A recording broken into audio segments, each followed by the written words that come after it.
Bueno, muy buenos días a todos y bienvenidos al webinar de hoy, integrando la planificación Good morning, urbana. everyone, and we welcome you to today's webinar, Integrating Urban Planning and Mobility. This is the first of a series of webinars for cities of Latin America and the Caribbean. I'm Maria Camila Uribe, and it's a pleasure to open this space for an exchange of knowledge on the challenges and opportunities and recommendations by urban leaders that are promoting land management based on urban projects that seek to articulate components with mobility systems to develop more compact cities that are respectful with the environment. So before beginning, I would like to remind you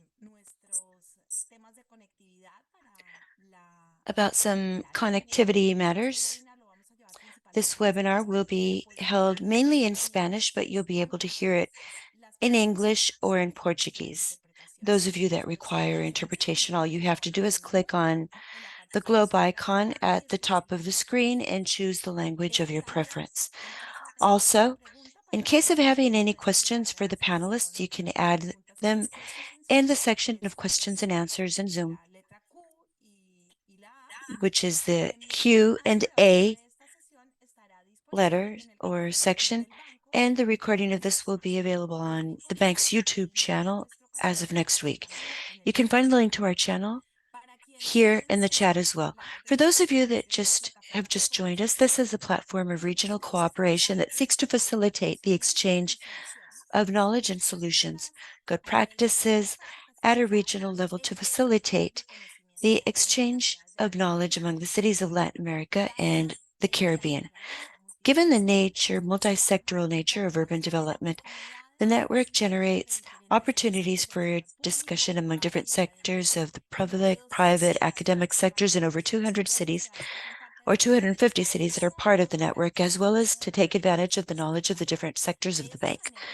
And in this way, we seek to contribute to the strengthening of leadership and urban management and the development and capacity building and the promotion of synergies among the institutions, partner institutions. If you require more information on the network, you can click on the chat's link, and there you can have more information on our network. Before beginning this webinar, I would like to remind you that as part of our annual plan, and please don't miss any one of our sessions, which will be of interest to you, today's webinar, where we're going to talk about urban planning and mobility. It's the first in a series of 3 on development, transportation-oriented management. The next will be on August 29th and September 5th, where we will address models for the financing and implementation of development focused on transportation and with a focus on 2030. We will also carry out 2 series of additional webinars, one for food security that we started in June, and of climate action in the cities of Latin America and the Caribbean that we will readdress in September. We've been working on it for several years now. To participate in this series, you can also register in the newsletter with the link in the chat. So now we will begin with today's session to talk about transportation-oriented development, and we will address challenges on urban planning with the planning of transportation in a sustainable way. Quick urbanization combined with inefficient urban planning and individual transportation is a reality in the cities of Latin America and the Caribbean. And this model has caused for decades negative impacts on the environment, the health of people, and human and social development of cities. To promote the integration of the diverse urban systems that make up cities, to create more compact cities, coordinated, is one of the greatest challenges that we face in the cities of Latin America and the Caribbean. This development book, or transportation-oriented development, known as TOD in English, faces these urban projects and seeks to articulate these components with the use and land occupation, public spaces, and the promotion of economic activities with mobility system seeking to concentrate housing, trade, and services around the corridors and public transportation stations. Today, we'll look at the cases of Bordeaux and Guadalajara and how they can generate territorial strategies to promote urban development with greater densification and concentration in the use of public transportation. And after looking at these two cases, we will hear Chatiel and Jason Hobbs on their experiences promoting the integration of urban planning with the planning of transportation. Today, we have structured the session and we will begin this discussion first by hearing these two cases that we have for today. We have Manon Espinace, who is in charge of research. She has a PhD in CIPRE, Bordeaux, France. Then we'll have Melina La Torre Nunez, who is a re-elected ruler of the municipality of Zapopan in Guadalajara, Mexico, to hear the case of Guadalajara. And then we will have our discussion here. We will also have Elena, who is the Director of Planning and Urban Development of C40, and Jason Hobbs, Senior Specialist of the Sector of the Housing Division and Urban Development of the IDB. We hope to have a very rich discussion today. And I think that before beginning, I would like to answer a Mentimeter because it helps us to design the work that we do in our webinars in a more precise way. So we would really appreciate it if you could help us by answering. You can scan the link to go in directly and to tell us what sector you belong to, what sector each one of you belongs to. We ask you for this information that is useful, and I think that it's also useful for all of us to know who is connected.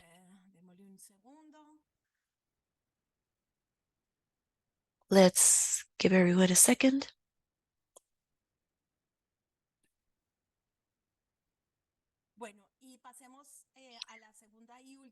Okay, and let's go into the second and last question before we begin. In your experience, what are the main challenges to integrate urban planning with the planning, transportation planning in the city where you work? So let's go to the second question, please. Go, please. What are the main challenges? Here you can scan.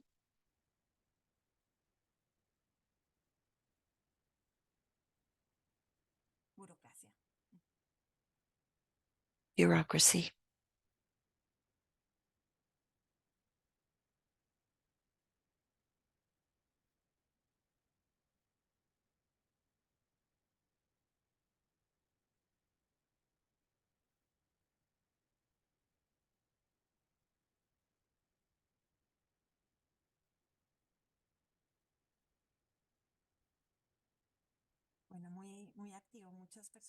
Okay, a lot of people are participating. This is very active.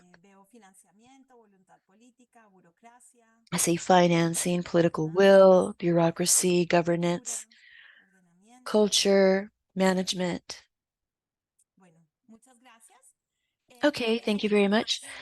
Well, with no further ado, I think that I'd like to introduce you to Felicia Valier, who is a leading specialist in the IDB's urban development, climate change in the IDB, and it's a pleasure to have her moderating the session today. So thank you very much, Felida, once again, and you have the floor. Thank you very much, Maria Camila. We welcome you all, and before giving the floor to our panelists, I wanted to go back to the TOD concept. So I have a mini presentation that is made up mainly of images, and it's rather an icebreaker so that you can post your questions and then we can have a very rich discussion. So here it goes. Very well. Maria Camila already explained DOT In Spanish, TOD, in English, depending on the language that we're using, transportation-oriented development. And well, the things that I'd like to insist on is that this is a tool. So it is something that serves as a vision in something that we want to do in the urban part. It seeks to maximize the benefits of public transportation and active mobility. So we have to have this concept very clear in our minds. So just by maximizing or having a good public transportation, it doesn't yield all the benefits. I'd like to show how artists have represented cities in time because I think that it's relevant at the time of talking about a city vision. So in the Middle Age, the focus was simply construction. It was such a large effort, such a big effort to just build a wall that the artists would focus on that and that's it. And to them, that was the city. Then when the 19th century came and Impressionists, they focused very much on showing that there was a public space, that there were investments on infrastructure. And so this gave us an impression of a much more open city where people would move around, walk, use public transportation. And that was, or that goes hand in hand with how the city was considered at the moment. And here I've included two images of artists that are much more contemporary and of their city vision. So a picture to the right, which is gray or black and white, it's a city of New York. And there you can see the density in the height of the buildings, how tall the buildings are. Then the other one is in France, and it puts vehicles right in the middle of the city in a very chaotic way. So this serves as a starting point to indicate the topics that we're going to talk about today, which is mainly focused on the quality of life. How can we think about more sustainable cities and basically cities to live better, which is a concept that we see more and more. And then we have to go back to how we see the relations between inhabitants and the relation with nature. So in that sense, as an example, in Peru right now, the bank is working with the city of Lima, thinking about parts of the city for the future and thinking how to create more spaces to walk, to enjoy green areas. And here using TOD as an instrument. Of course, there are cities in the region that are very advanced. Here I took two pictures, one from the city of Mexico and one from the Ministry of Colombia, where we can see that the tool is used and the benefits that the TOD can yield are considered. I showed you the vision of the city, the spaces, but there are also other more economic or financially sustainable elements that imply an opportunity to work with the private sector to reassess the land and to take advantage of economic activities or opportunities in the zone. And it's also something that has to do with climate change, with emissions, and there the TOD instrument can help us very much. So, well, this was a way in which I could just put some ideas on the table. And with that, I would like to give the floor to Manuela Espinas from Bordeaux, and she's going to show us how the city, the their vision throughout the years in urban projects took into consideration mobility and how that has changed throughout the years and how today the future is showing itself with these new challenges in the city. So Thank you, Philly, for introducing Manon me and from Bordeaux. inviting me joining this webinar. So I'm moving to English. I'm just going to share my screen. Okay. Um, So, to begin, I would like to introduce Bordeaux Metropolis. Bordeaux Metropolis is one of the 22 metropolises of France. The Bordeaux metropolitan area currently counts more than 800,000 inhabitants in almost 600 square kilometers and over 28 municipalities. The attractiveness of the Bordeaux metropolitan area is constant and homogeneous.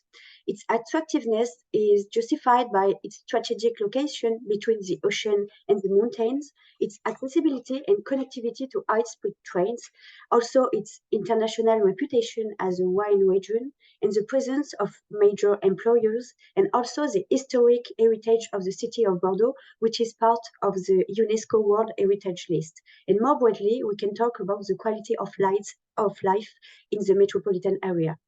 The demographic growth of the Bordeaux metropolitan area is accompanied by an increase in the number of journeys per day for a total of 3 million journeys per day with an origin and or destination in the metropolitan area. Only 23% of inhabitants do not have a car. So now I would like to introduce different temporalities, chronological periods illustrating relations between mobility public policies and urban development public policies. First of all, I have to introduce the historic role of the River Garonne in the development of the area of Bordeaux. The city of Bordeaux has been founded during the Gallic period for its location, and since it has been prospered due to be located at the cross of land routes and furthermore sea routes. This relationships with the river and the famous harbour shaped all the urban layout in the forms. The city has been majority developed on the right bank of the river. The river Garonne is very large, 400 meters wide with strong current. The contemporary period will work on linking the two banks of the river. Now, I would like to introduce another important element which has shaped the city and the development of the metropolitan area. It's the introduction of the car and the dedicated infrastructures, which is still very rooted nowadays. During the 50s and moreover the 60s, highways have been developed in France, seen as a vector for economical development. At the end of the 60s, Bordeaux, like other major cities, built a 45-kilometer ring road, and the construction of this ring road began on the left bank of the Garonne and was completed in the 90s in the right bank of the river Garonne. So the development of this ring road has been accompanied by the development of economic and commercial zones, as well as suburban residential areas. And this link reflects the arrival of the car in households and new ways of living, contributing to urban sprawl and the expansion of the suburbs. During the 90s, a huge urban project was engaged to rebuild the city center of Bordeaux. This project is important in the current history of Bordeaux because it has made the attractiveness of the city by revealing the architecture, the urban spaces, and the river Garonne. Indeed, urban renewal of the embankments of the Garonne have been done, also urban renewal of some districts, and one of the important pieces of this project is the tramway. Between 2000 and 2004, 3 lines were created and have been extended ever since to reach 80 kilometers today. When the tramway was first developed, the network focused on serving the center of Bordeaux, linking Bordeaux to the suburbs, but not from suburb to suburb. It was also an opportunity to strengthen links between the right and the left banks of the Garonne. In 2010, a public policy has been launched to counter urban sprawl and to build housing in line with the development of public transportation. This project is called the 50,000 housing units along public transportation lines.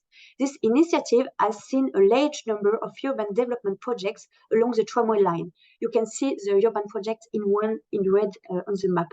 The aim of of this project was to develop quality housing and encouraging residents to take public transport. We can qualify this operation as a form of transit-oriented development.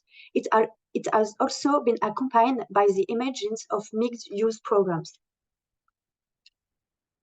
The 2010 also saw the emergence of a new public policy focuses on the development of cycling infrastructures.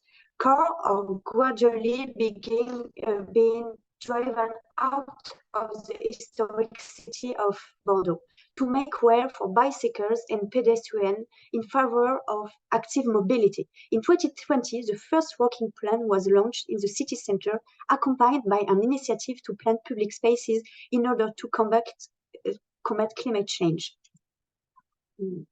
While cars are no longer predominant in the city center, they are still used on the periphery. One of the major challenges facing Bordeaux Metropolis is the mobility of its residents and those living in outlying areas. It's facilitating access to the city and reducing car congestion. Added to this is the environmental and quality of life with the fight against pollution and reducing greenhouse gas emissions. I'm going to mention some of the current public policies aimed at promoting multimodality in the suburbs and the issues they raise in relation to urban development. So the first one is the metropolitan train.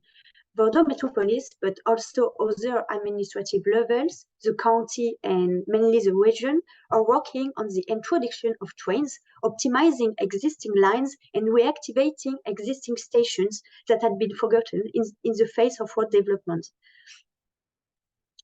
The deployment of this train network is accompanied by a network of mainline express buses.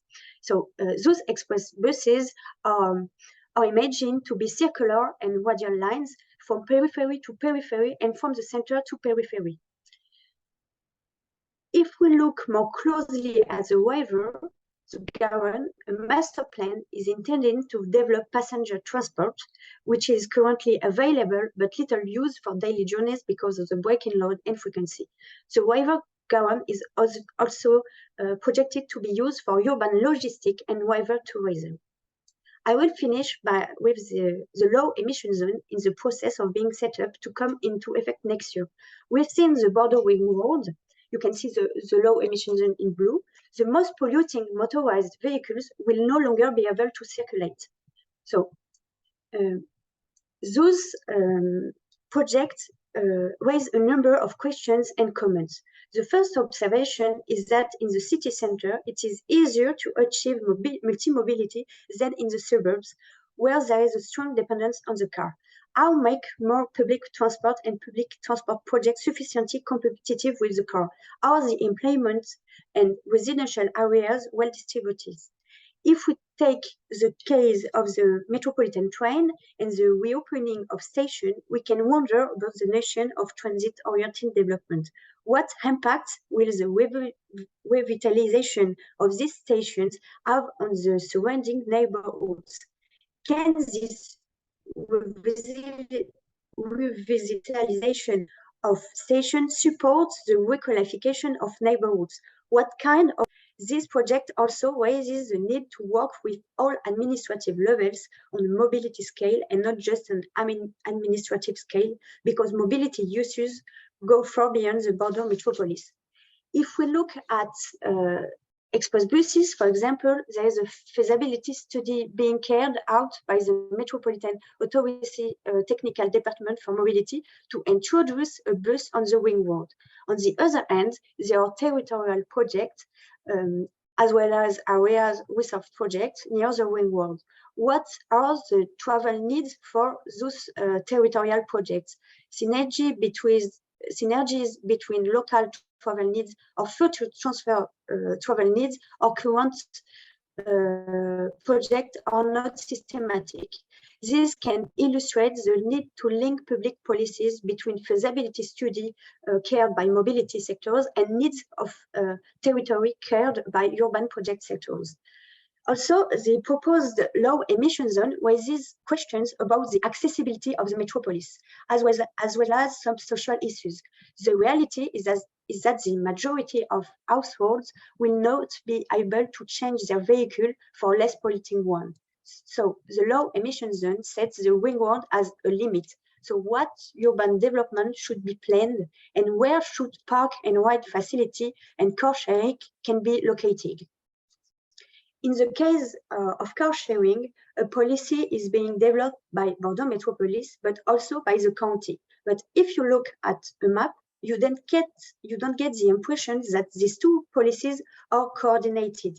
This raises questions about the pooling of car sharing areas and associated services, and once again highlights the need to work at several administrative, geographical, and thematic levels. Do I have a minute more? Or? Yes. Okay, thank you. It just to conclude and also open the presentation. So I work in Bordeaux Metropolis on motorway infrastructure and on the ring road, but also other urban motorways to understand their role in ecological transition projects. On the screen, you have a cross-reference map showing current road projects, so buses, car sharing, and urban projects in color. This map allows us to look at the links. What is the dialogue between mobility and urban projects? What are the current links? What will be the future links to make road infrastructure more sustainable, integrated to territorial needs and public transportation? I am finishing with this question, so thank you so much for listening. Muchas gracias, Marion. Creo que la presentación de Marion ya nos pone. Thank you very much, Marion. I think that Marion's presentation puts on the table one of the topics that you mentioned in the meeting letter at the beginning of the webinar. You very clearly mentioned governance, and Marion mentioned that in Bordeaux, although there is a policy that tries to coordinate all these, the question is, how do we articulate all these policies? And this is the great challenge.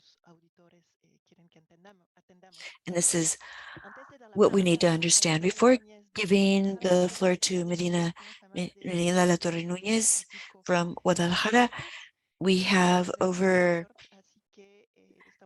800, we have 828 participants, which is a record number. So this is clearly a topic of great importance for your work. After looking at the metropolitan vision and the articulation of policies with Melina and Guadalajara, we're going to see what the municipality of Zapopan is doing by implementing TODs. Melina, you have the floor. Thank you very much for being with us today. Hello, thank you very much, and greetings to everyone. Well, I was invited to talk about this model that we aspire to have a more connected city, even public transportation and housing. And as Ophelia said, I am from Zapopan, I work in Zapopan, and so here we will begin with a little bit of background that we have in the metropolitan area of Guadalajara. And it's that the background to this whole land management that is called POTMET here, and it's that in Guadalajara we have a metropolitan coordination regulation from 2010-2011, and that is in line with the general law for human settlement. And this was achieved because recently in the new administration of 2018 to date with the new governor, well, we've integrated a new vision of the city that has to be more connected, and the metropolis has to be first.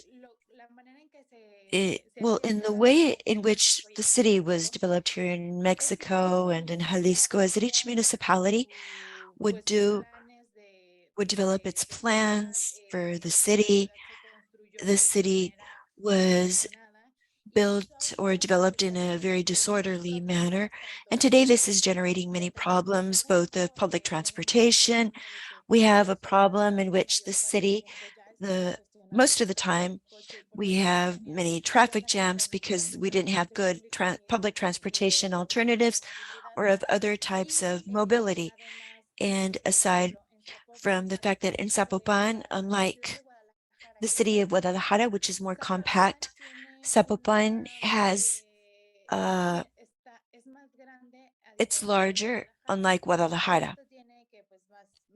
And this means that it has more green areas, and the city has grown in the periphery so that those people who have limited economic possibilities have gone out to the periphery. And this means that the municipality has been forced to invest more resources in public transportation, public services. And recently, with the rains here in Guadalajara, when it rains a lot. And an interesting fact is that the rainfall for one day in Guadalajara could supply the city with water for a year. So it does rain a lot, and this has caused natural disasters. And it means people who are within the periphery can lose what they have as housing. And of course, this also means that the municipality has to invest resources in this without people really having dignity when they're living in this kind of situation. On to the next slide. The goal of this metropolitan land use plan, BOTMET, is to have a diverse city with many different centers of interest that grows in a coherent and organized way, where its environmental possibilities are taken into account in areas that are that have natural protection or protection for farming. We want to grow based on infrastructure and resources. We want to have better connected parts of the city. And these are all things that we need for people to be able to live better. Also, growth based on proximity, compactness, and sustainable density, a good management, metropolitan management, so we can transform the territory, and discouraging development based on speculation, or we want to create new urban environments that are sustainable with prosperity and equality. So how can we achieve this? We have plans such as BOTMET, but we wanted these types of plans to be able to be executed by the municipality and to be available to all. So in this next slide, we see a visual representation of how we want to aspire to this kind of city that I've been describing, where our job is nearby, our children's school is nearby, we have areas for recreation. And what we have now is a city that is distant, there's sprawl, there's inequality. So our aspiration that we have through a program called My Home, My City, Mi Casa, Mi Ciudad, is to have precisely this kind of compact and equitable city. In this next slide, or rather, Mi Casa en la Ciudad, My Home in the City. So we have been developing this Mi Casa en la Ciudad proposal, and I presented it to the mayor's office in Zapopan. We have plans for mobility and for the city. The mobility one is IME Plan, and we are collaborating with others to make this aspiration a reality. And I'll tell you a little bit more about this later, but we go back to the standards of the United Nations that says that what does a housing unit need to have? And this also is related closely to public transit because the aspiration is to have a better connected city with greater dignity. So we also look at security of ownership, the availability of material services, installations or facilities and infrastructure, affordability. Right now, the rents are very high in Mexico. I'm 32 years old. In my generation, for us, it's going to be very difficult for us to have access to an adequate housing unit. We'll have to go far away from our jobs, from our schools, to have a home like our parents could have in their day. Habitability is the next one, and accessibility, location, and 7 is cultural adequacy. So we're beginning to look at this aspect in Guadalajara, for example, in historical centers. It used to be that they would just tear down these houses, which had great cultural value. So here on the map, next to the image on the left, you can see the makeup of the Guadalajara metropolitan area. You see that it does have a beltway. Governor Enrique Alfaro inaugurated a mobility project 2 years ago for people from the metropolitan area. And that is the most significant project so far in the country, because we don't have a mobility system in another state except for Jalisco. So this has an electric bus, bike lanes, tree cover infrastructure for people to be able to sit. There are breastfeeding areas, even in some of the stations. So the city, however, has grown in such a disorganized fashion that this is definitely an area of opportunity where we can invest more in public transportation. But this undoubtedly is a great start as a project. And what we're trying to do with Mi Casa en la Ciudad is to make sure that housing is concentrated within this circle that you see on the inside of this circle for the metropolitan area, so that we can stop that sprawl into the periphery. You see, we have an area with 60,000 people 2 hours away from the city, and they practically have no public transit or health services. So it's been a big challenge to connect that part of the city to the downtown areas of Zapopan and Guadalajara.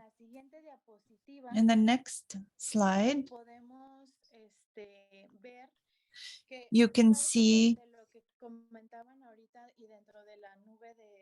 part of what we were discussing, and in that cloud of questions we were looking at, it was an issue that was discussed, and it's governance. One of the challenges that we faced to make this possible, como gobierno no podemos estar ofreciendo alternativas sin conocer la realidad de las personas y de lo que viven en su día a día, y cómo bajamos estos elementos tan técnicos a la al ciudadano de a pie que va y que toma el camión o que tiene un problema pues para transitar en su colonia que se va a las 5 de la mañana, ¿no? Entonces, nosotros hicimos estos foros que aquí pueden ver las imágenes, en donde tuvimos talleres con vecinas y con vecinos, con organizaciones de la sociedad civil. Where we had workshops with neighbors, representatives of the real estate area and developers, and we've done great communication work and political pedagogy. And los hallazgos que tuvimos en estos talleres, por ejemplo, en las colonias específicamente de estas zonas, de estas áreas que están más a las periferias y que la vivienda se fue más a las periferias, fuimos con estas personas a preguntarles cómo es la ciudad que se imaginan y cómo sería una vivienda adecuada para ellos. Y aunque son personas que no conocen estos elementos técnicos que tienen ONU Habitat y ciertos estándares internacionales, lo que ellos nos ponían en estas cartulinas que ustedes pueden ver aquí a través de los dibujos, porque les pedimos que hicieran dibujos para imaginar lo que ellos buscaban, es que diseñaron uno de ellos diseñó un modelo de transporte muy similar al que les comentaba ahorita de mi macroperiférico, para que la ciudad estuviera mejor conectada y elementos de vivienda como iluminación, que el transporte público pasara con frecuencia, que hubiera espacios de recreación. Entonces, pues las personas saben cómo hacer ciudad y qué elementos necesitan para poder vivir de manera mejor y que pues esto desincentive mucho al tema de la inseguridad, que es un problema que tenemos aquí en Jalisco muy fuerte y que hemos descubierto que apostarle a los espacios públicos, a unidades deportivas, espacios culturales, pues ha disminuido el nivel de incidencia de que algunos jóvenes pues puedan delinquir, ¿no? Entonces,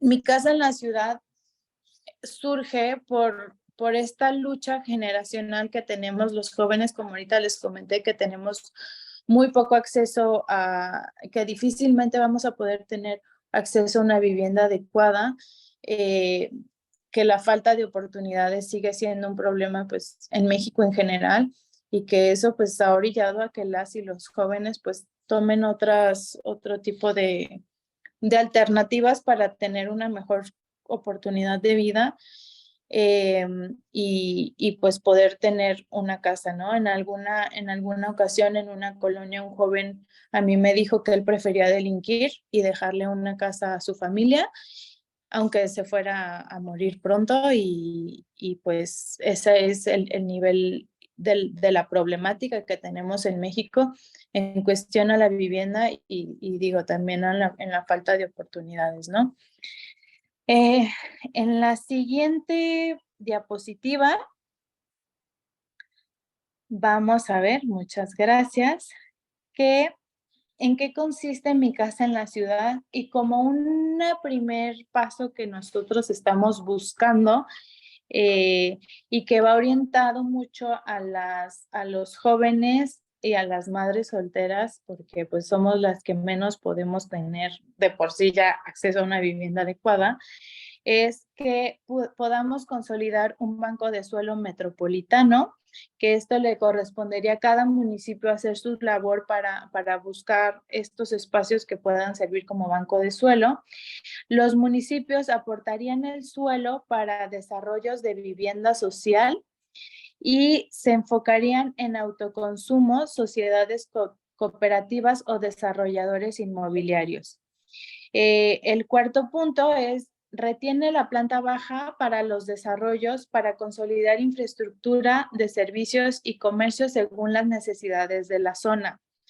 En el quinto punto, promueve densidades medias con acceso a derechos y servicios en cada colonia, es decir, que busca esta conectividad que sea no mayor a 15 minutos. En el sexto es lograr una vivienda en suelo ya servido y bien comunicado y aportar para fortalecer la infraestructura pública orientada al acceso a derechos. En el séptimo objetivo es que buscamos vincular With this, we have that reagrupamiento parcelario o las áreas de cesión de fraccionamientos. Entonces, housing unit se trata mi casa en la ciudad. upstairs. So that is what the Mi Casa en la Ciudad program is. Here we see a more detailed view of how it might work. First, the municipalities would need to find land that is available or for sale And here in Mexico, we have rules where municipalities have access to some areas of the land. And there's also a tool called CUSMAX for revenue. It has to do with how tall a building it can go, and based on that you can sell the land for more money. Also income from improvement in services and infrastructure. As a municipality, there's a certain cost for us to take these services to the periphery instead of having people come to the city. So here there would be a savings and a greater income in not having to do that. And then also real estate developers would have to be involved. We need them for financial investment and development in public spaces.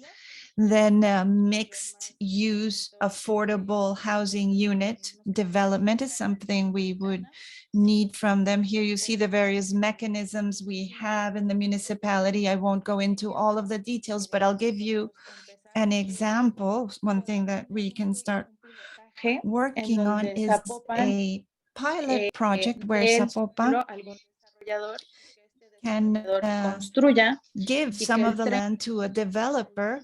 This developer will build something, and a minimum of 30% of it will be used for affordable housing. So that's how it might work. And part of the challenges that we've found in this initiative are that in the process of speaking to developers, civil society, the government, and others from the private sector, the challenge is that because it sounds so good, there are some suspicions. And it's interesting because the POTMET land use plan is also very nice, but the big challenge that we have in cities and for governments is how do we bring these standards down from the level of the law down to public policy, which is being implemented by the municipalities, by the local governments. And that's the big challenge because it has a lot to do with political will. The developers were the ones who most enjoyed this proposal because Zapopan, in contrast to Guadalajara, has more expensive land prices. So they were very happy to have this opportunity to develop, quote unquote, for free the land in Zapopan, because that's where it's most expensive for them in that area. And the challenge again is to convince political leaders, and I'm part of the government as well, but it has to be a sum of many wills and the work of many in different local governments. And it has to be done from a metropolitan perspective. Otherwise, it will not work because the developers will go to other cities where they can build as they want, as they've been doing. And Zapopan ultimately would lose out because there are investments and you have to balance the interests of the real estate companies with those of the government and also those of the population in general. So this has been a very complex process in terms of being able to organize and manage this vision and come to an agreement, a win-win situation among the various parties involved.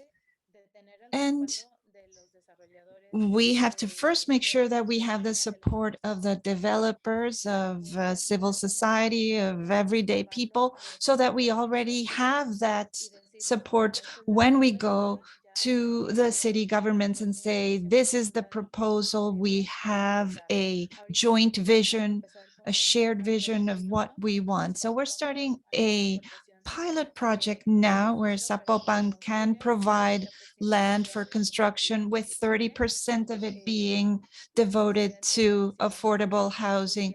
The municipal president was saying that maybe 100% of it could be used for this, because it's in the end really not a loss for the developers, but we're trying to see this come true. And if we can be successful with this pilot project and other cities see our success, because as I said, many are very doubtful that it can actually work.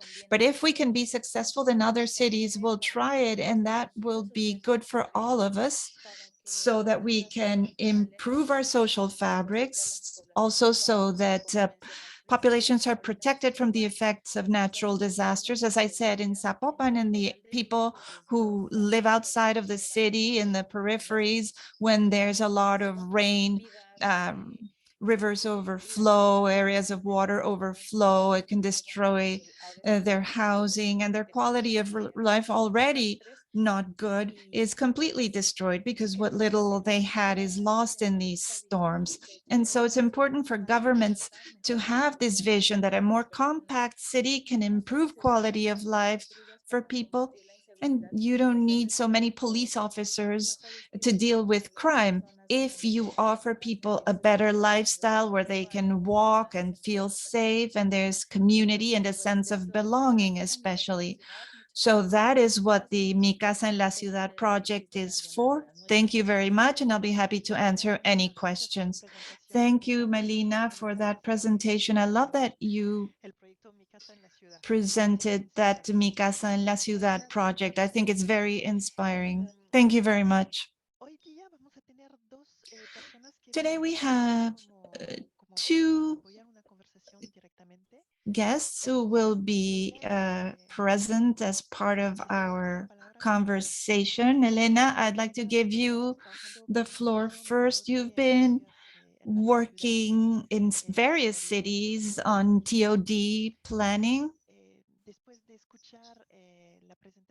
And after listening to Manon and Melina's presentations, what are your responses? What do you think about the case of Bordeaux and that of Zapopan? And what could you also contribute in terms of these cases to inspire the audience? Thank you very much to the presenter and to Ophélie. I'm Hélène Chertier. I'm the director of urban planning and urban design at C40, the global network of cities who are helping cities to accelerate their climate action. So I think it was very interesting. There is a lot of cities across the world that have been using the TOD model. I think it has been for the past years a little bit the Bible of urban planning, of a good urban planning, and I think the two cities explain that very well. There is cities in Latin America. I'm thinking especially to Curitiba, for example, in Brazil, who has been really a pioneer cities on that sense. They have developed their first master plan in 1966, already using this model, and they revised, and it has really make what the cities are doing today with concrete improvement. I think it's 80% of the population that is now using the BRT, the public transport system. Other cities across the world, I'm thinking of New York or of Jakarta. So it's really a model that have proved to work across the world. From my perspective, which is how this is connected to climate action, this is also very important. The last IPCC report, so the report, the experts that are measuring the effect of climate change, are really, the last IPCC report mentioned that compact, mixed use and transit-oriented development could reduce emission of by 25% by 2050. Another study from Berkeley, the University of Berkeley in California, shows that actually a good urban planning, and especially densification and mixed use of low density neighborhood, could be actually the first and the most impactful climate action that the Californian city could take.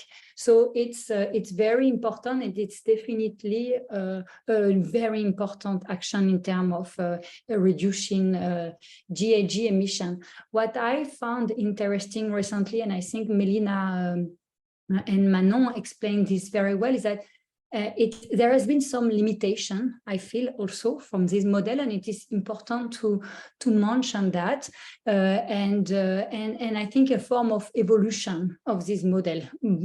If I can try to point out a few limitations of the strict TOD model, the way it has been implemented in many cities, I think the first one is maybe that some cities have noticed that it has also created low density neighborhood as part of the metropolitan area.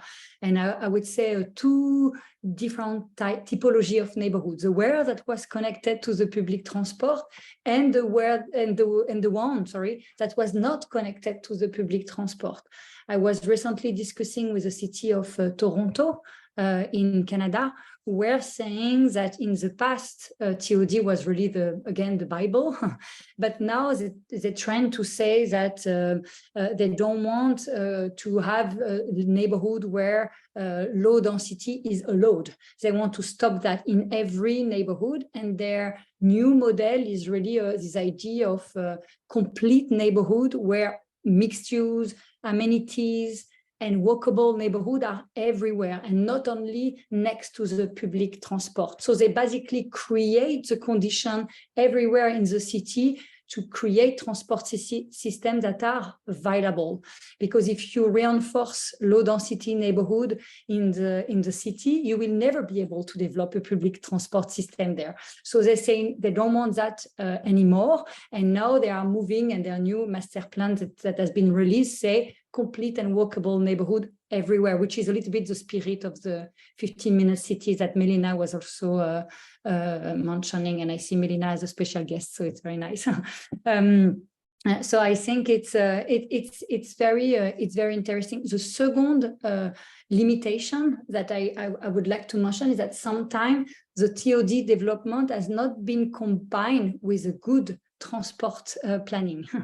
And many cities, most of the city actually have really created transport systems that was very monocentric, which is really like basically connecting the suburb to the city center, which in a way has created a lot of opportunity to travel from the suburb or the peripheral area in the city center, but less to travel from the suburb to the suburb. And in that sense, it has created this model of very monocentric city, less polycentric cities. And there is more and more urbanism and cities that are saying, now we basically want also to help this polycentrism development and more connection between the suburbs. In Paris, for example, now they are developing a new subway. I think it's actually the largest subway project of Europe right now, with basically a peripheral circle with connected suburb to suburb. And I think it will totally change the face of Paris, and it will also create more job opportunity, not only in the city center, but also in the suburb. And it's come to my third limitation that I think is also important, that I think the TOD model has been very good to increase the number of people who has access to a public transport, and to increase then densification and housing opportunity next to the public transport. In many cities, that has been less good to really create mixed use development. So we are seeing a lot of these TOD neighborhood that was labeled TOD neighborhood that are today, that has made the developer was very happy because they were allowed to build more, but actually they build more only housing or mostly housing. And the mixed use has been sometimes, especially the job opportunities, a mix of job opportunity, amenities, and housing has not been so good, I feel. So this idea of combining the 15-minute cities and the TOD about complete neighborhood, connected neighborhood, and walkable neighborhood everywhere, I think it's really probably the good vision.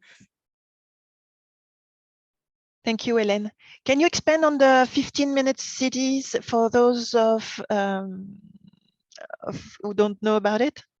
So the 15-minute city that I think Melinda also mentioned, the concept of the 15-minute city is really to say everyone in every neighborhood, and not only in the TOD neighborhood, not only in the neighborhood that are connected to a public transport. In every neighborhood across the city, everyone should have access to the basic amenities. And school, health services, job opportunity, public transport. So it is another way to plan the city, because instead of planning the city along the existing or the to be developed public transport, you basically plan the city from the need of the people in every neighborhood. And I think this has been developed. Some cities like Portland, for example, in the United States, or Melbourne in Australia has been really pushing this vision since already 10 or 20 years, and more recently through the work of Carlos Moreno and cities like Paris, Bogota, Guadalajara, actually, and many others have also pushed this vision. But again, I don't think it's an opposition to the TOD.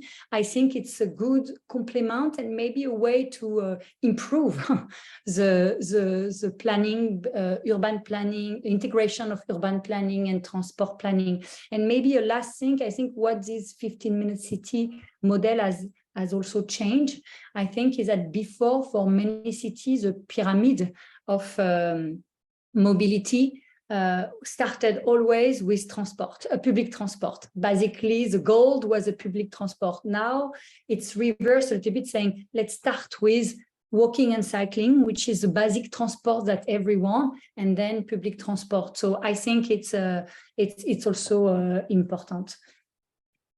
Thank you, Hélène. I'd like to welcome Jason Hobbs, colleague of mine at the IDB. He has been working on TOD in Brazil and Colombia, and he has the full picture of what has been done in those two countries, and he's led a few studies on the subject for the IDB.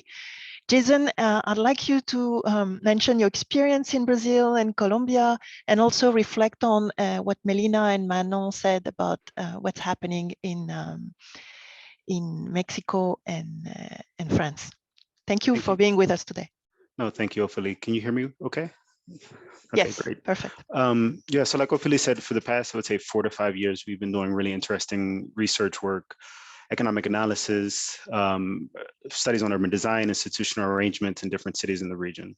We did a lot of work on Bogota, Lima, and specifically in Brazil, we've done work in Rio de Janeiro, Brasilia, Belo Horizonte, Natal, and Teresina. And I think it's been very insightful for some of the insights in terms of a lot of the research was originally basically from Europe, from the United States, and there wasn't a lot specifically in Latin America or how specifically cities could have a path forward to implementing concrete TOD projects.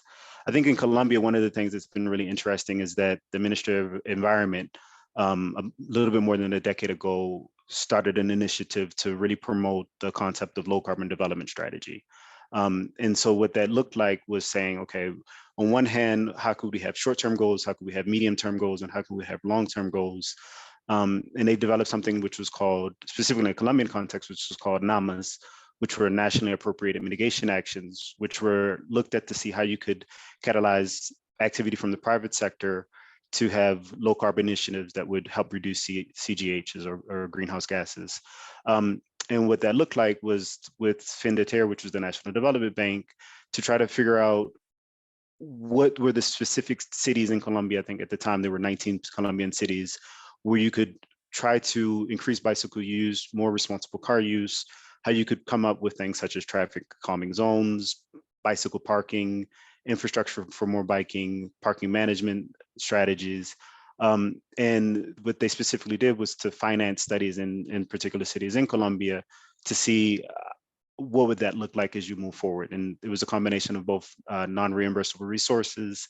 You also had technical expertise that was done, because there was a view that, you know, if we are going to move forward reducing CHGs in Colombia, this is one of the key emitters, and this is how you would a possible strategy to move forward. I think that one of the things looking back over a 10-year period is saying, okay, you have some cities that were able to move forward, such as Bogota, which I'll speak about in a moment. But the three cities that were looked at in the context of Colombia were Cali, Manizales, and Pasto.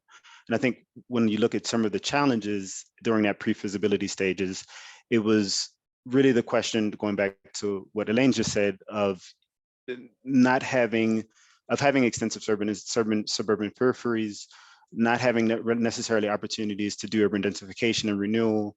There was a lack of an integrated transportation system, so that really reduced the possibility within those three cities to move forward with the TOD construct. I think more recently, what you see in Bogota is that with the first line and the second line of the metro that's being implemented and co-funded both by the IDB and other multilateral organizations, TOD has really been at the forefront. And the question has been, well, how can we take those new spaces that are going to be developed and develop them with a focus of TND in mind, which Transmilenio, which is an excellent transportation system, but it didn't have at that time period. And so with the Metro de Bogota, which we're going to talk about in the seminar, next week's seminar, they'll give you a really in-depth detail of how they're exploring land value capture, how they're exploring the uses to do it in coordination with the new development of the first line and the second line for the Metro. I think one of the challenges that just what we've talked about with here in Bogota is that the fact that it's not just Metro, but there's also the Empresa de Renovación Urbana, there's also the Department of Housing, there are a lot of different actors that are involved with the planning stage. So that becomes one of the difficult challenges as you try to move forward with some TOD, because there's a question of, you know, those 500 meters right around the station, but then there's also the larger aspect within the body with the neighborhood, and what do those plans look like? And sometimes they're not always aligned, no matter, you know, how hard you try to be. I think when we look a little bit back, you know, back to Brazil, where I was before moving to Colombia, I think the big challenge that always comes to the table is, well, if your transportation systems are developed either at the state level or at the metropolitan level, or even at the national level, sometimes with the railroads, but a lot of your planning instruments are at the municipal level, how do you come to the table and make sure that you can have a particular project be successful when there are different levels of government that are responsible for.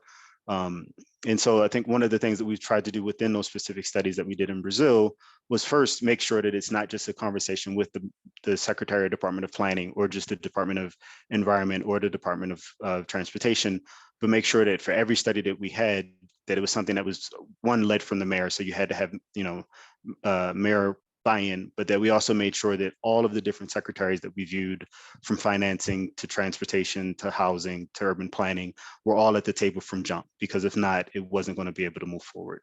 And so I think that's you know, if there's one key message that, you know, we could walk away with, is to make sure that all of the relevant actors on the public side are together, so that you have a coordinated discussion with the private sector and with civil society before you're going to move forward, because these are plans that are not going to be implemented within one mandate of a government, you know, 4 years. They're 10-year, 15-year, 20-year plans that are going to take. And so you need to have a long-term perspective as you move forward. I'll stop there, because I mean, there's a lot that we've analyzed over the past 5 years, but, you know, I don't know if you have any additional questions. Thank you, Jason. So there is a question in the Q&A. It's the size of the cities, and both Elena and you mentioned it.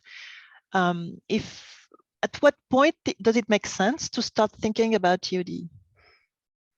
No, I'll start and then I'll hand it off to Elena. That was actually a question that we had from the government in Brazil when we started the research, in terms of does it really make sense to have like a guide and say, okay, if you have less than 500,000, you need to do this, or if you have this many, you need to do this. And I think we at the end of the day, we've kind of walked away from saying the size of the city, and it's much more a question of densities.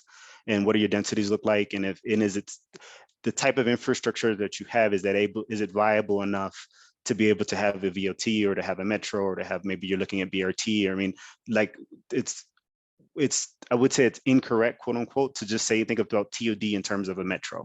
You know, you can have other types of modes of transportation that you can facilitate to have transit-oriented development. And so, I mean, when you look at cities in Europe, you don't necessarily have a city with 1 million population that's structured around TOD principles. You can have a city that has 250, 300,000, as long as those densities are there to be able to promote that type of development. But Elena, I'm not sure if you have a insight on that as well. No, I totally agree with what Jason has said. One thing maybe is that we know that the distance that people accept to walk is 15 minutes, 15, 20 minutes. That's why the 15-minute city doesn't come from nothing. After 20 minutes or 15 minutes, people doesn't want to walk anymore. So I would say if you can cross your cities in 15 minutes, maybe this is not... that being said, there is also 15 minutes doesn't mean the same thing for everyone. And you need also to take in consideration of all of the people that maybe, and most interestingly, because we speak about the site, I think what is very important, and that's why, is that the size mean that the suburb will be bigger. So if you have a middle size cities like 1 million or 2 million, in most of the case, it's quite easy to have a mixed-use development everywhere, like a city center. If you start to have a metropolitan area that is above 2 billion, 3 million, 4 million, you will necessarily have probably two circles. One circle that is quite dense and mixed use, and the second one that is more suburban. And that's where the TOD make a lot of sense, because of course, in your first circle, when there is mixed use and densities everywhere, it's even not TOD, it's like 15 minutes or 5-minute city everywhere. But in the TOD makes sense when you have this second circle of maybe more low density development around the city center, and where you need a strategy, where to start with the transport planning and where to start with the density. That being said, again, I think this idea of planning every neighborhood with medium density everywhere is also very important, even in the suburb, to avoid creating bubble in the middle of the metropolitan area, unless it is a park or green area and everything. And of course, we should preserve that. But to avoid creating bubble of low density housing, single family housing in this metropolitan area. So I think the TOD makes sense as soon as you have these two layers, I would say approximately after above 2 million. But again, I think it's important to consider that maybe it's interesting to combine that with a polycentric complete neighborhood made of multiple complete neighborhood, and not only just stick on the line of the public transport. Thank you, Hélène. Thank you, Jason. Melina, me gustaría regresar a donde ti con el concepto que Melina, acaba I'd de... like to go back to you with the concept that Hélène just mentioned, which is the concept of this polycentric structure. How are you managing this in Zapopan? Do you find it very difficult to develop? No. How do you see things? Okay. Okay, you know, we heard the baby, no problem. Very beautiful. Well, he was just born. Thank you. Well, this is a challenge because, as you mentioned a moment ago, we need to bring together in these metropolitan tables, which is where the different mayors come together to see how we order and plan the city. Well, there is a certain reluctance or resistance, especially because the capacities of the municipalities are not all the same. Zapopan has higher per capita income, for example, than like the other municipalities as Guadalajara, Tonalá, Tlajumulco. So to bring together all these different wills is a challenge. because the municipalities don't have enough resources. But at the end of the day, it's a matter of political will. And what does happen right now, and es que pues estamos at a this unos point during the year, is that we are a few months away from starting the elections or the electoral campaigns. So that puts a lot of the needs that the people have out of focus, because the concentration of governments is placed on the political campaigns. But well, we hope that when they do occur, we will continue to have this same division, because the vision of IMEPLAN is an institute that has more life than a municipal government that lasts 13 years. The government 6, they're in charge of the whole land management, and it doesn't matter what government is in office, they have to follow, or the city has to grow with the development of public transportation, mobility, non-vehicle or combustion vehicle transportation. So we're going to see what happens after this season. But yes, that. Thank you, Melina.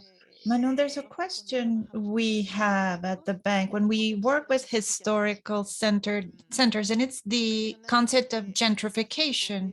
You said that in the case of Bordeaux, you're working increasingly with the historical center and the mobility on foot or by bicycle. And then you have the metro and other means of transportation to go beyond that city center. Within this, how do you see a city center changing? I think this is something that's been mentioned a lot in the region with our counterparts, and it's the concern that the city center will become simply a center for tourism and will lose its attraction for families. How are you dealing with this in Bordeaux? That's a good question. Multiple ways to see the evolution of the historic center. One way is that we have, like you mentioned, a lot of tourists, and for sometimes we had some problem to give housing to inhabitants. But now the city and all the municipality of the Bordeaux Metropolis are working on the attractiveness of the other cities. So it's working on, like Elena told about it. It's about polycentrism. So, like you said, we have an old historic center, but the municipality is working on integrating climate change by some plantation of vegetation, and also by project to include more the river Garonne. I don't know if I'm really answering the question, but also, like I mentioned, I've mentioned before, the municipality is working on connection to give the opportunity to residents to see all the metropolis. So there is an old historic city with its attractiveness, and we need to put some amenities and some public transportation to help other urban centers which are existing to have the same quality and the same attractiveness. Gracias, Manu. Creo que es un gran desafío. Thank you, Manon. I think it's a great governance and financial challenge. So we always get back to the same problem. And fortunately, we have more webinars in this series to address these problems in greater detail. But another matter I wanted to touch upon, I have 5 more minutes before I give the floor to Maria Camila for conclusion.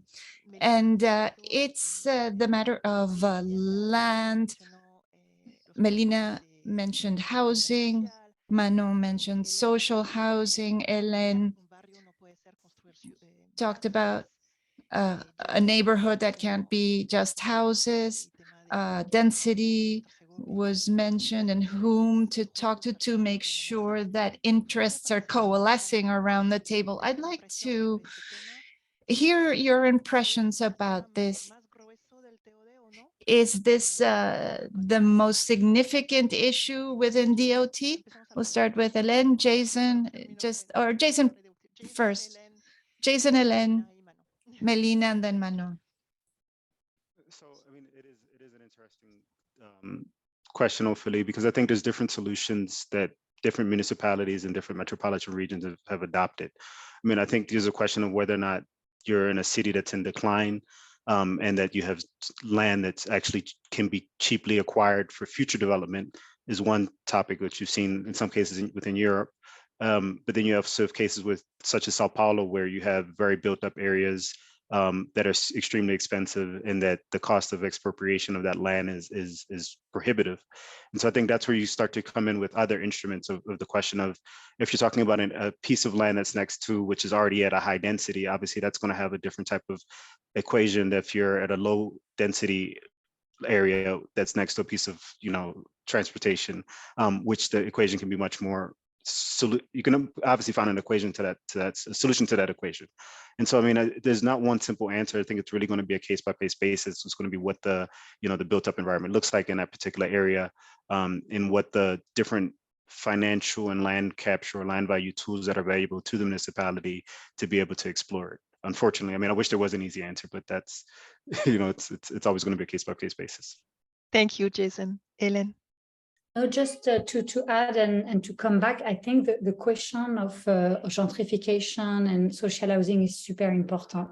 When we say a complete neighborhood, we sometimes think only mixed use, but we forget about the mix of people. And I think there is, so as part of the TOD or this complete neighborhood strategy, I think it's very important to also think about that. And there are more and more cities who are also including that in their integration of transport and urban planning. And especially I want to mention two examples, one from where I come in Paris. It's actually, there is a national law, so every city has to include 25% of social housing, but for the largest city, it doesn't really make sense sometimes because you have so much difference between one neighborhood to another. So now there is many cities, including Paris, who start to break down these rules by neighborhood, saying that we need to achieve the 25% of social housing, not at the scale of the city, but at the scale of the neighborhood. The second example, with much more practical, I would say, it's from Johannesburg in South Africa. And the city has recently include new policies called inclusive housing policy. And the idea is that every new development, more than 20 units, has to include 30% of social housing, and especially, and they increase that close to public transport. So there is way to integrate social housing policies with a TOD or 15-minute city approach. And I think it's very important, mix of use, but also mix of people. Thank you, Hélène. Melina?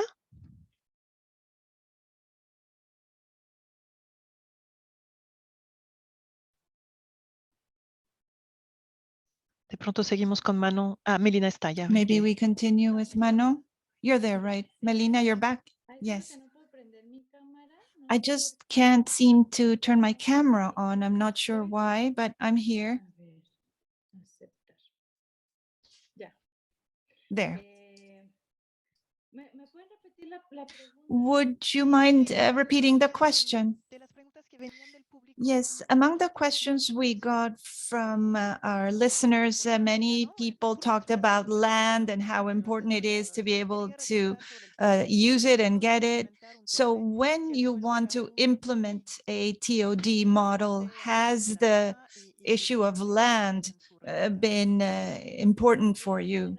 And how have you dealt with it? Well, I was saying that in Guadalajara, unlike Zapopan, there really is no space for growth. So construction is growing vertically. In the center of Guadalajara, there are many housing units and buildings that are abandoned. So what the Guadalajara government wants to do now is to recover these dwellings and do something with them. And there's a problem that we will soon have is that people will want to have Airbnbs there. So these are some complex problems that we are trying to figure out how to deal with. And what we are proposing for growth in Zapopan has to do with what a lot of real estate developers were telling us. I used an example of Valle de los Molinos. It's a development 2 hours from the city. And the developers were telling us, if we build this closer to the city, then the land is way too expensive for us.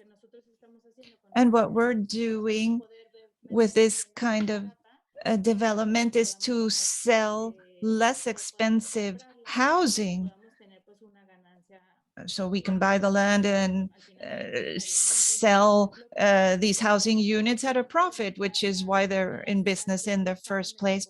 So what we want to do at a metropolitan scale is to have municipalities establish their own land banks, so they can talk to real estate developers and tell them this is where the city can grow, instead of the developers making that decision, as we've been seeing with very complex problems as a result. So cities need to be planned for people.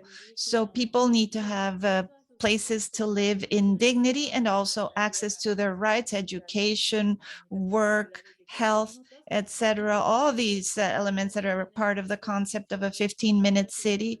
And in order to have these compact, well-connected cities, we need to make sure that people have access to their rights on foot, by bicycle, or by public transit. I myself and many people, for example, we drive an hour to take our children to school. So we are looking at schools that offer different alternatives, school transportation. So this requires a creative process to solve housing problems, but also climate change problems, transportation and mobility problems, and fundamentally transit-oriented development means that we need to understand that in cities such as metropolitan areas such as Guadalajara and Zapopan, all the problems we are facing are connected. So we need to have generalized, transversal, horizontal solutions, holistic solutions. We need to do what Paris and other cities have done. We're just beginning to think about this in my city. So for this, we need political will, and this is the biggest conflict we have in Mexico at this time, but because many of the problems that we deal with are bureaucratic processes, and developers complain about this in Zapopan. We're going to just now approve some partial plans. And it was in this context that we started the program Mi Casa en la Ciudad, to try to look at some of these problems. And we were talking about polycentric cities.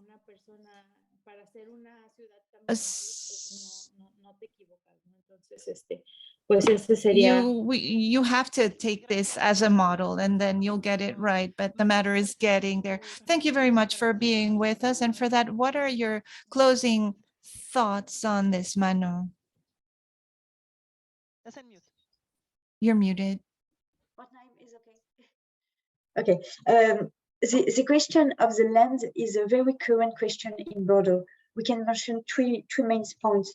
First, the cost of the land, and the rarity of the land, which is linked to the need of the preservation of the land, which are have not been artificialized yet. So there is an interrogation about recycling land, rebuilding the city on the city already existing, and if we want to give enough housing and employees to people who want to live in the metropolitan area, we need to think about it. Where are the current free lands? Do we have enough free lands? So we have to rebuild the city on the city, and in this existing city, how to improve sustainable mobility, where to put some strategical car sharing area, where to put some basis stop area to connect all those things, and to preserve all the lands which are not artificialized yet, and that we need to combat climate change. Thank you so much, Manon. Manon, Melina, Hélène, Jason, thank you so much for being with us today. María Camila.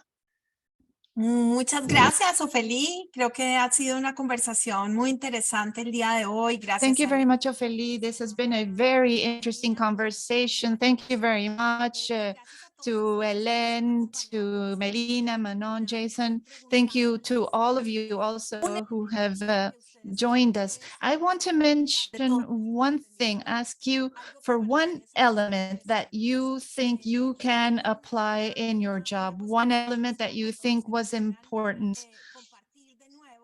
If you would again share your responses in Mentimeter, you have the link there that you can scan, and tell us one element that you think you can use in your city to promote TOD, if you would, please.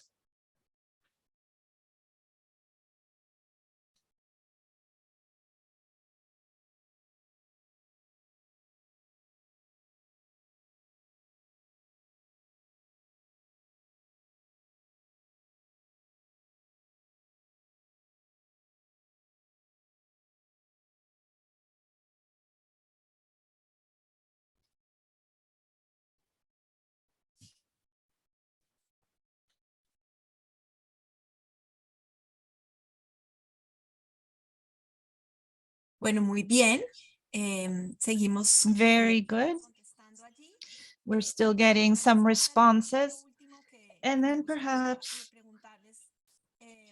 to wrap it up, I'd like to ask you for some feedback on today's meeting. How satisfied are you with what was presented here today?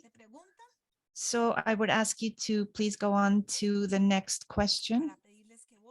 Asking you to please scan and vote for your response to this question. Here you can see all the results.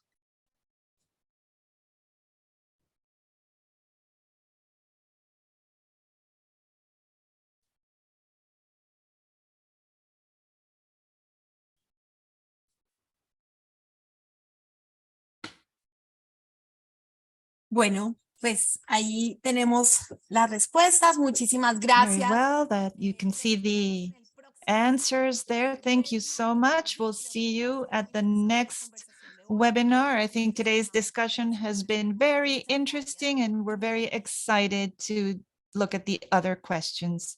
Thank you very much and have a great day.